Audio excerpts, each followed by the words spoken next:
تحريج.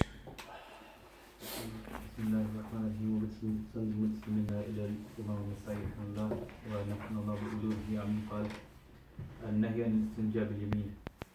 Okay, so بسم الله الرحمن الرحيم وبسند المتصل منا إلى الإمام النسائي رحمه الله ونفعنا الله بعلومه آمين. ها؟ باب دلك اليد بالأرض بعد الاستنجاء. Okay, باب الدلك اليد بالأرض بعد الاستنجاء. Dalk means to rub. Rubbing the hand on the ground after performing istinja. So in other words, after one performs istinja, then you rub the hand on the ground. So this is basically, the benefit of this is removing odor from the fingers. So because the hands are going to be used to touch the genitals, to touch feces, urine, so this is basically the way of removing that. So today's terms, using soap.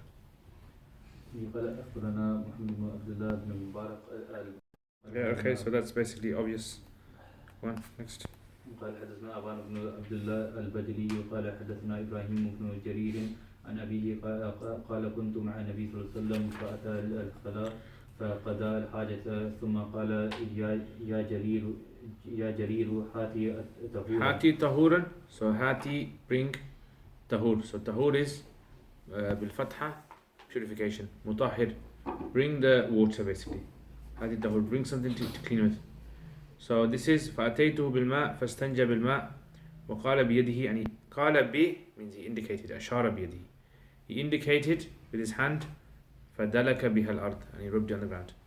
So this concept of rubbing on the hand, this was something that was the practice of the Prophet ﷺ, to neutralize the odors.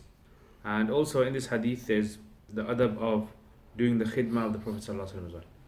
So the Prophet ﷺ could have got it himself, but the khidmah, allowing other people to do the khidmah as well, this is a practice of tarbiyah as well.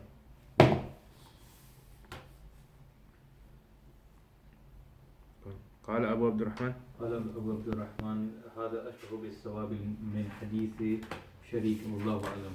Okay, هذا أشبه بالصواب, this is just referring to something in the sanad. Yeah, so the أشبه بالصواب من حديث شريك. So حديث الشريك is the previous one. حدثنا وكيع عن شريك عن إبراهيم ابن جرير. And this one is حدثنا أبان ابن عبد الله البجلي قال حدثنا إبراهيم بن جرير عن أبيه. So this sanad seems to be the correct sanad. So هذا أشبه بالصواب من حديث شريك والله سبحانه وتعالى أعلم. There's nothing wrong with the matan of the hadith. The issue is in the sanad of the hadith. Okay, go on. So look, he doesn't mention why is it? Doesn't mention that. But there seems to be something wrong with it.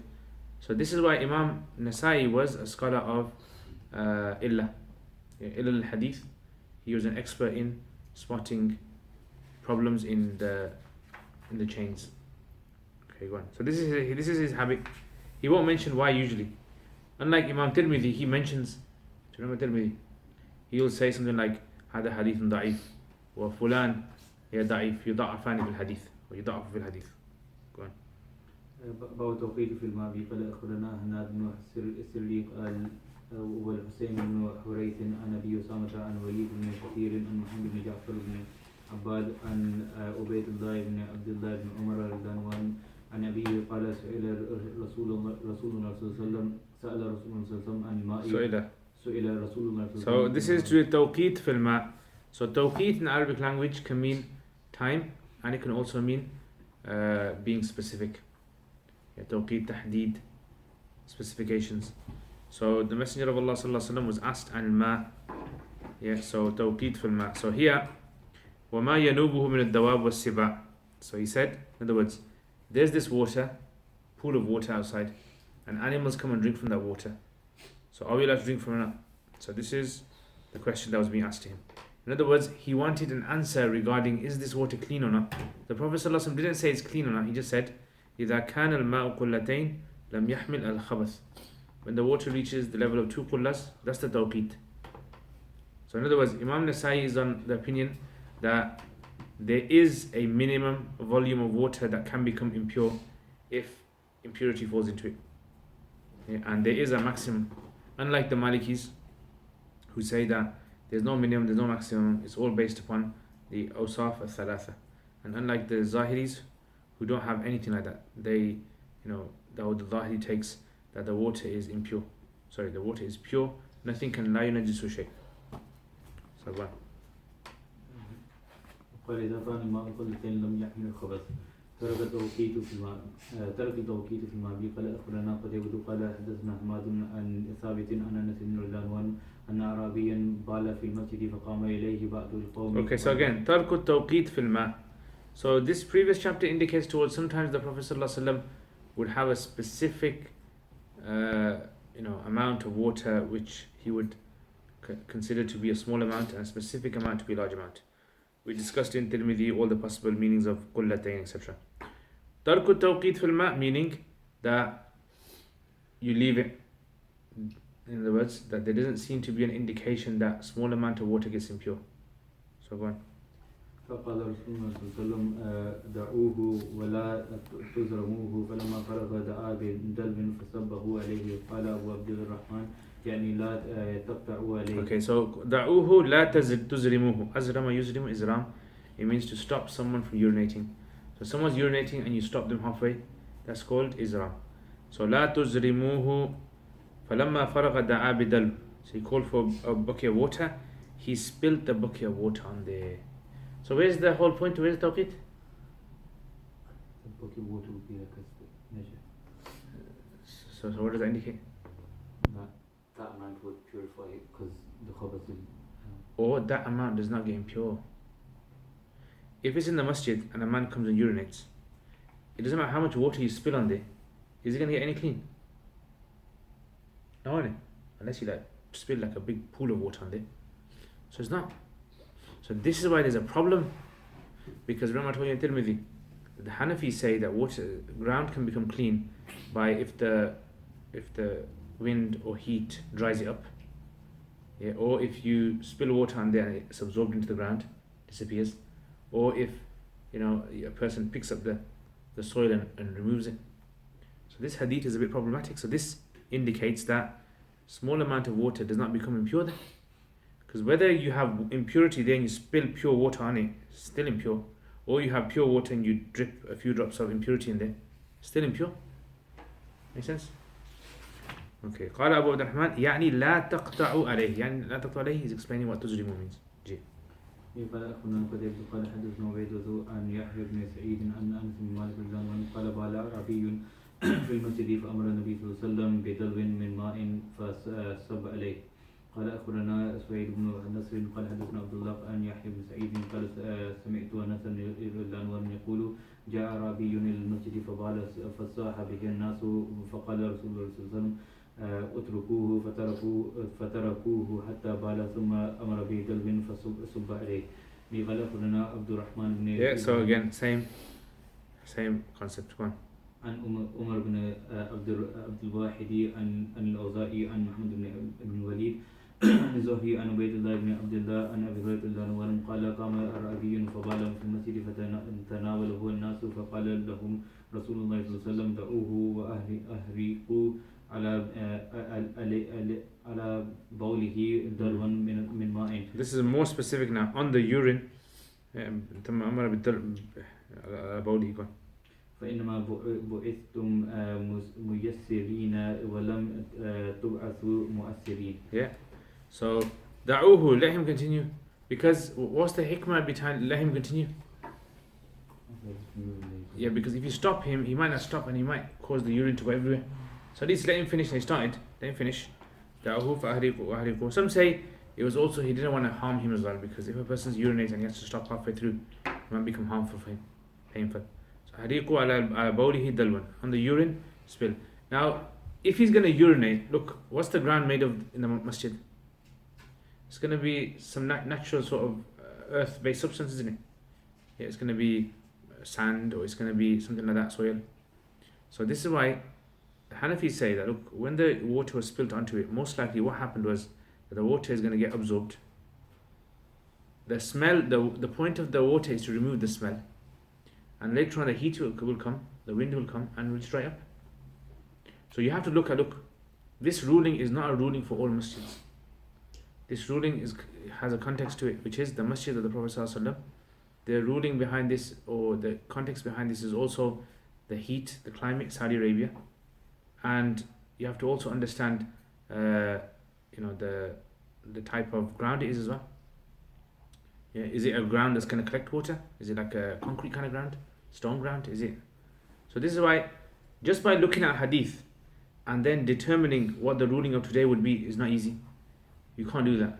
You need fiqh behind it. You need context. You need a whole load of other things behind it to be able to. And even a fatwa, because this is a fatwa, isn't it? Kind of fatwa. If you think about it. What's the question? The question is, if someone urinates in the masjid, what do? Spill a water on it. Could it be that as well? Make sense? So this is why even statements of fuqaha in the past, there's a statement of fuqaha in Hidayah, or there's a statement of fuqaha in Mabsut, or in Quduri, or whatever. Does that statement necessarily mean that we in today's times can act upon that statement exactly as it is? Yeah? So this is why these kind of masail have to be looked at. And one other thing I suggest that you guys do is this: when you get your own time, get like the books of fiqh. Start with the basic book that you know, like Quduri. Write down, like get yourself an exercise book, write down what Imam Quduri says about a particular masala. He's only going to say 2 or 3 lines, max. Write that down.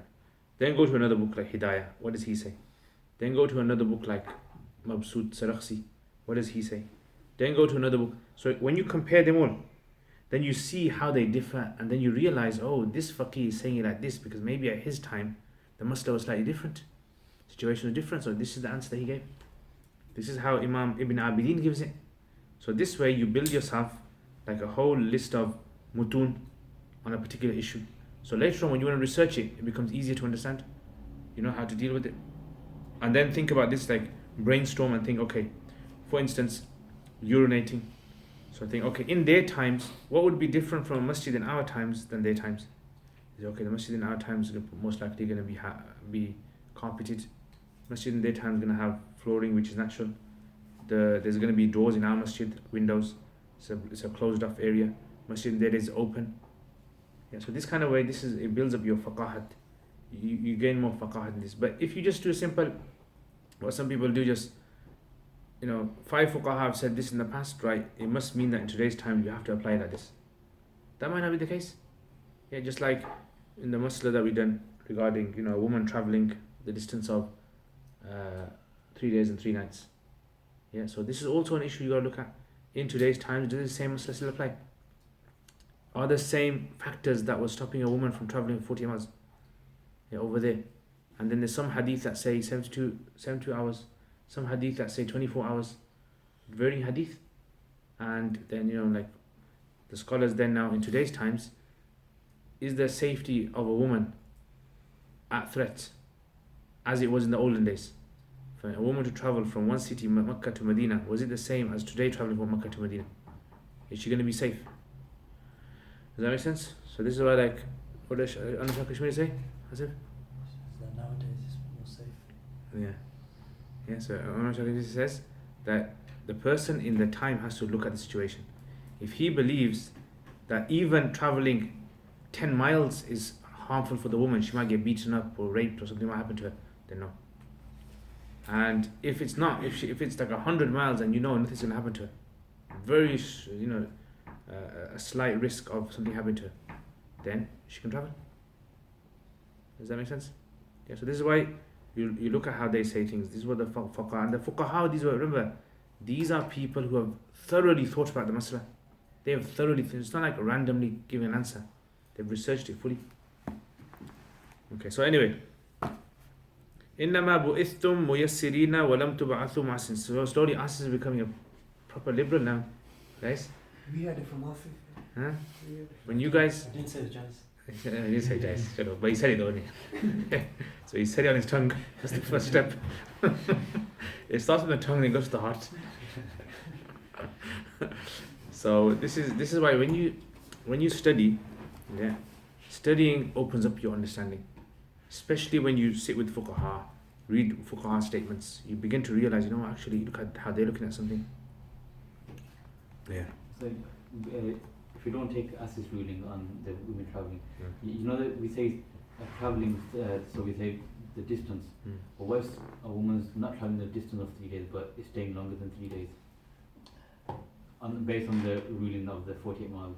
I don't understand what you're saying. So you know we said if the woman travelling more than 48 miles then she has to have a mahram with her. Yeah. And we based on 3 days travel. Yeah. But what if she's travelling less than 48 miles Yeah. but staying there for 5 days? Then she doesn't need a mahram. The issue is the hadith do not mention about how long she stays for. She can go down the road and stay in someone's house for 10 years. Nothing wrong with that. Makes sense. The issue is the journey. Yeah. So what's the illa of the journey? Yeah, Asif? He says Amr Ta'budi. Yeah, he's become Zahiri. So the issue is, if you say the issue, look, the issue is basically is what? Why is it that before 48 miles she's okay to travel? She can travel to Leicester, no problem. But after that it's a problem. Why? So if you say it's fitna is, even if she walks out of her house, it can be fitna. If you're saying the issue is her attracting men towards her, that can happen if she goes to the shops. So obviously 48 can't be a significant number in that. Doesn't make sense why 48 would be significant. So therefore it has to be something else, which is safety of a woman. Because in them days, even the Prophet ﷺ would say to men, do not travel. 1 man who travels is a shaitan, 2 men who travel is shaitans, and 3 is a rakb. So we know that the 48 is because of when a woman in the old days used to travel from one city to another, there was no safety, no police, no nothing, no one guarding the borders, nothing, from one city to another. So a woman going on her own, she'll be scared. Yeah, she'll get beaten up, she might get raped, she might get mugged, anything could happen, get killed. And it was common in them days to happen. Makes sense? So anyway, إِنَّمَا بُعِثْتُمْ مُيَسِّرِينَ وَلَمْ تُبْعَثُمْ مُعَسِّرِينَ. So إِنَّمَا بُعِثْتُمْ, you have only been sent as muyassirin. You've only been sent to make things easy for people. You haven't been sent mu'assirin. So what does this mean? Who have the Sahaba been sent? No, so this is not talking about like sent like messengers sent. This means that sent as Muslims, being Muslims. Yeah, people who are applying the laws of Allah to their lives. Tub'athu. So this ba'ath is like our Islamic duty towards other people. So you have not been sent, you have only been sent to make easy. You have not been sent to make difficult. And this is a very important point to keep in mind when you're looking at fiqh rulings. Yeah? For example, like look, you know, a person can take the ihtiyat in everything. Yeah? Like for example, let's say you're going to pray salat now. Is it best to wear a brand new pair of clothes, fresh pair of clothes that are absolutely clean, or to wear the same clothes that you've been wearing for 1 or 2 days? What's ihtiyat? Brand new, okay. Is it better to pray on a mat that is brand new, that's fresh, clean, that had just been used for the first time now, or to use one that's been lying around on the floor, rubbed on the floor, fed outside? Yeah. So you see, if you use too much ihtiyat in everything, you're going to make Islam very difficult. And the whole concept of laysa alaykum fi dini haraj, there is no hardship upon you in deen, then you're defeating the purpose. What Allah has given leniency in, you're not taking that. So if you make certain things too difficult upon people, for example, some people will say a woman has to cover up from head to toe, she can't show her eyes and nothing, and right, take it, that's fine. But then you have to think about this, that woman out there, every time she has to go out, she has to wear this. Those women who can't afford this kind of clothing, then all the women doing it, then if it's hot, what's going to happen? Yeah, it's going to become very difficult. Makes sense? So this is why you know, too much ihtiyat in things, in fiqh masail. The fuqaha would have taken it, if that was the best way to go. Don't you think the fuqaha would have taken that and done everything like that? Yeah, but that's not the way we go. We have to do it according to the 8 things in Sharia: fard, wajib, sunnah muakkada. If you treat everything like fard, it's good. I mean, you know, you'll get your ibadat and everything done at the optimum level, but it's not the way the fuqaha done things. Make sense? So this is why muyassir wala mu'assir. And this should not be understood in the wrong way. What's the wrong way? The wrong way is that people make too much leniency in the fiqh masail. If you make too much fiqh leniency, for example, if a person says, you know what, you know, in this situation, let's just take Imam Zufar's opinion here. Let's just take so-and-so's opinion here. Let's just take so-and-so's opinion here. Then all that's going to happen is you're going to be taking masail that are not refined, that are further away from the Quran and Sunnah, and you're going to be following your own desires at the end of the day. So as a faqih, as a student, as a researcher, what do you want to look for? You want to look for the masala which is more closer towards Quran and Sunnah, the way the Sahabas understood it. That's what you want to look for. Yeah, and that's what you do. Does that make sense? Okay. Go on. باب ما الدائم أبي قال أخبرنا إسحاق بن إبراهيم قال أخبرنا عيسى بن يونس قال حدثنا عوف عن محمد عن أبي هريرة رضي الله عنه عن رسول الله صلى الله عليه وسلم قال لا يبولن أحدكم في الماء الدائم ثم يتوضأ منه قال عوف وقال خلاص عن أبي هريرة عن النبي صلى الله عليه وسلم. Okay, so ma daim, what does daim mean? Daim means water that does not flow, basically. Simple as that. Stagnant water. Yeah, so ma daim, it means water that is just still. So لا يبولن أحدكم في الماء الدائم ثم يتوضأ منه. You should not urinate in ma'ud da'im, then perform wudu from it. Okay, so what does this tell us about the water? It can be pure. Yeah, that it can become impure. Yeah, so it can become pure, and if it becomes impure, it's going to make life difficult for other people as well. So because people are going to use that as a source of purification. ثم يتوضأ منه. Now, if that water is obviously a large mass of water, it's not going to affect it, is it? If it's like a big sea, or not sea moves it, is it? Let's say it's a massive lake, and you urinate in that lake. Would that affect the purity of a person? It won't, because they can do wudu from it. But it's not adab as well. It's not adab. So this is where the adab is, to go and do it in somewhere on the side. Okay, go on.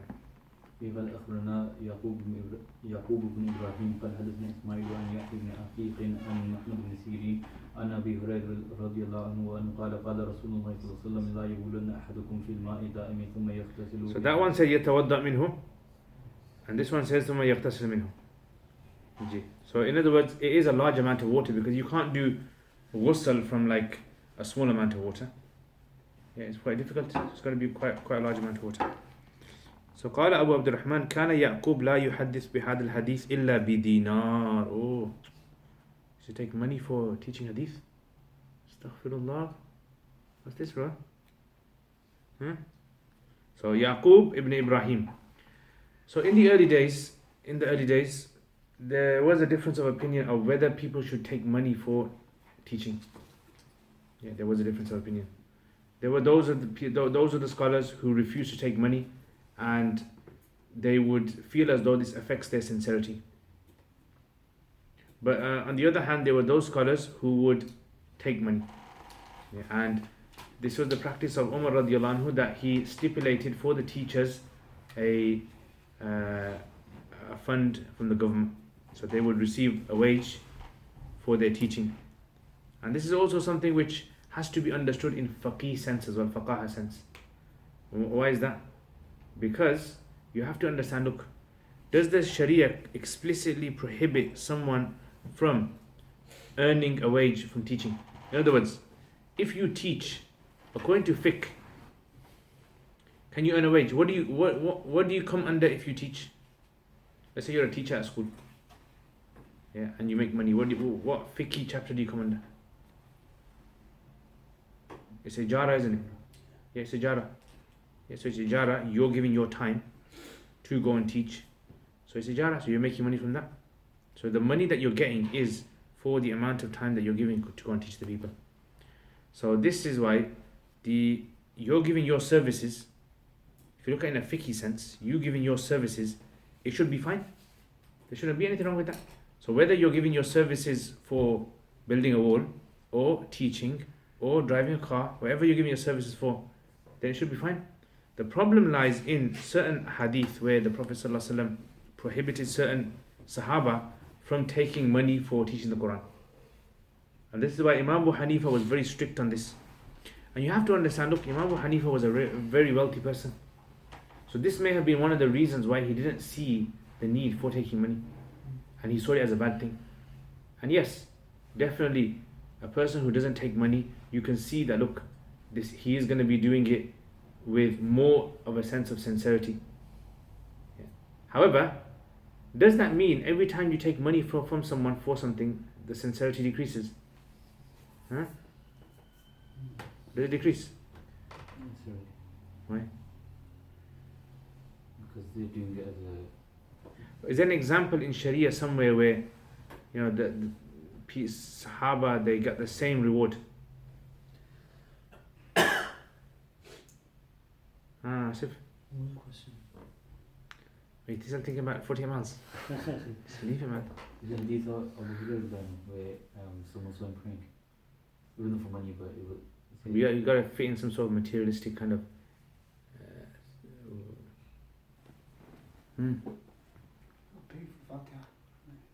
Yeah, okay, good. Abu Sayyid al-Khudri's hadith. I remember we did that before as well in Tirmidhi. But getting the money for the ruqyah.